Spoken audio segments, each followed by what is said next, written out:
করে নাই।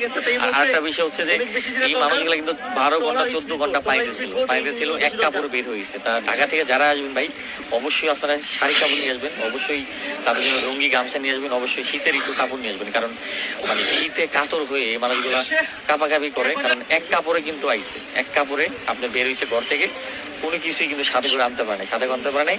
যে কারণে কিন্তু মানুষগুলা কিন্তু মানে বিভিন্ন অসুস্থ হয়ে যেতেছে, বিশেষ করে মানে পানির যে চুলকানি থেকে শুরু করে আরো নানান রোগ কিন্তু এই মুহূর্তে দেখা যেতেছে।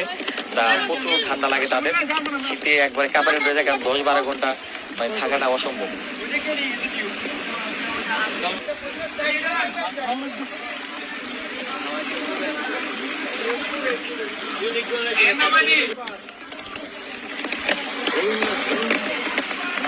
সামনে